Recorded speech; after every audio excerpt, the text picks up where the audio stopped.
As a lot of people keep asking more and more questions about kind of how does it all work? And on one hand, you could look at that as like, well, does it really matter if you know in your mind how it works? The answer is probably not. But I'm going to suggest to you that every one of us in who we are already knows how it all works. Because there is the true us, the one we really are, that is always totally conscious of what's going on, because who we really are is God. We, in this condition, enter into an illusion, really a fabrication, something's made up, so that God can have an experience through our consciousness, through this form of the creation that God has manifested. And yet, God is always entirely that one that is aware. Yet, when we enter into this world of time and space, we take on a very interesting kind of amnesia, where we just kind of forget who we are. We're really presupposing that the kingdom of heaven is at hand, like it says in the Bible. Jesus is quoted saying that. The blessings already are, which my teacher and many people's teacher, a man named John Roger, who's now passed from the physical world, used to say. So if it's really so that the blessings already are present, the kingdom of heaven is at hand, well then in a sense, we're already God. We're already all that we're ever going to be.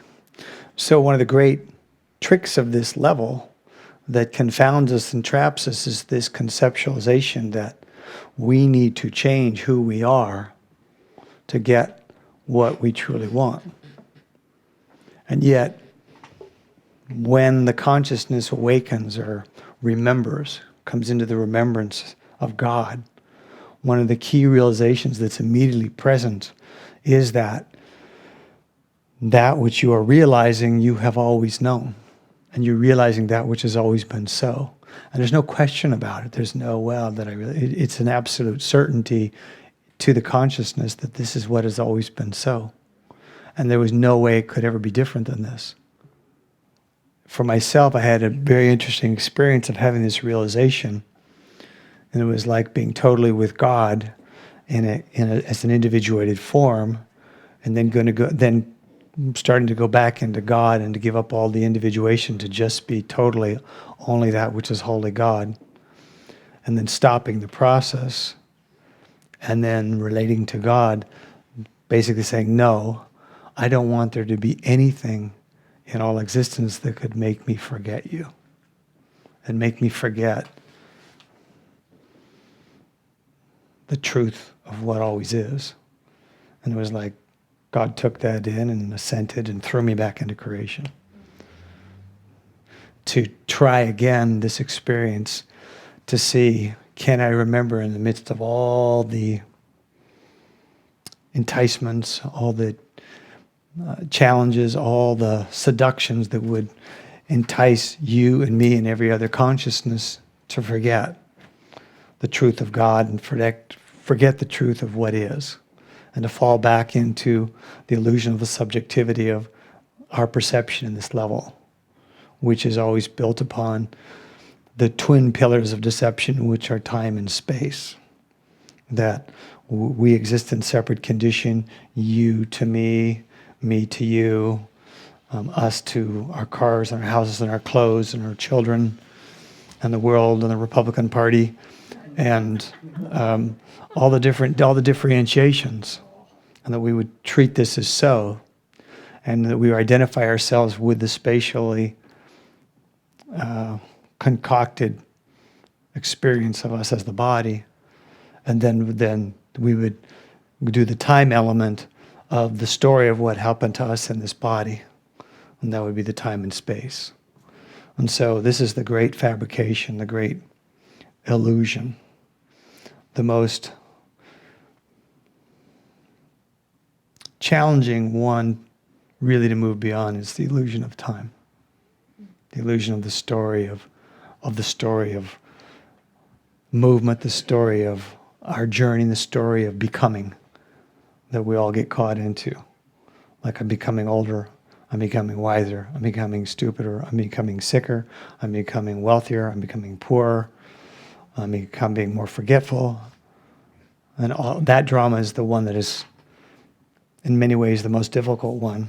The masters of the sound current, one of the things we might talk about later of how this all works, which is, let's say, the primal emanation by which all this creation was made, which is then sometimes called the sound current, because like in the Bible it says, there was darkness on the face of the deep and God spoke and said, let there be light. So that first action of the initiation of speaking, or that sound, or that first vibration, was the seed that, which all other form was produced.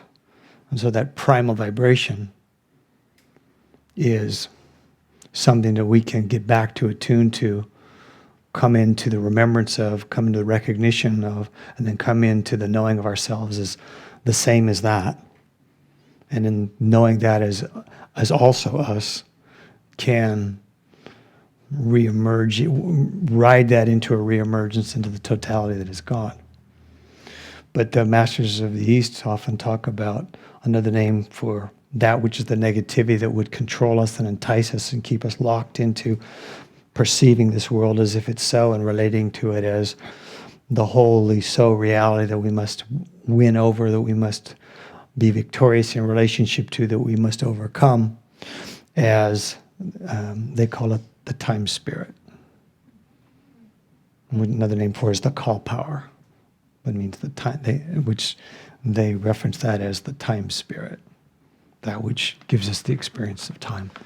The space illusion is, in some ways, just as challenging to overcome. And the advantage of overcoming the illusion of space is that's when you really start to be able to perceive spiritually and to come into a lot of the giftedness that a lot of people like to have, to be able to know the movement of spirit and see and sense it. The spatial distinctions locks us sort of inevitably into conceiving or perceiving all our awarenesses in relationship to a spatial location, usually the head. And so if I'm in that place of doing that and I want to look at, let's say I want to see what's going on with somebody over there, I will create a spatial model of what's going on in that person. Even if let's say I'm seeing their aura, of what's going on in their aura in relationship, but I'll still localize it as if I'm seeing it from here. It's like I'll take that snapshot from right here. And that, as much as we can have great giftedness, we could be psychic, we could be clairvoyant, we could have ability to intuit and have that extra sensory perception that has a great value, it's always going to have a limitation to it, because it's always built upon a perceptual model built in space. That fundamental illusion will create a certain level of delusion, certain level of the necessity for us to do interpretation, where what I am sensing or seeing has to then be interpreted through me as a spatial consciousness. And so as soon as we're in that, there's always going to be a level of distortion. Now, there are people who are really good at this, and so the distortion is a lot less. And so they can be very accurate.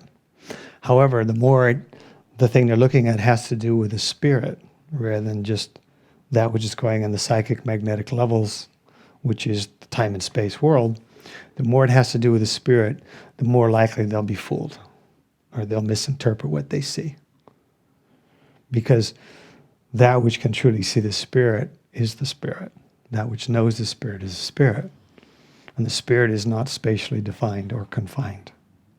Our soul is not spatially defined nor confined, though it may accept a participation in all this because it serves a divine purpose. That God wanted to know what it would be like to partake of a magnetic time-space experience and existence. So God set this all up for the soul to kind of surrender into this dream, to have the experience of all this, then to come out, learn, and bring it all back into God for God's understanding of what that is. And so this is the divine purpose. This is the, so we're getting into what I said, the inner workings of what's going on. So this is a primary thing that's going on for all of us here.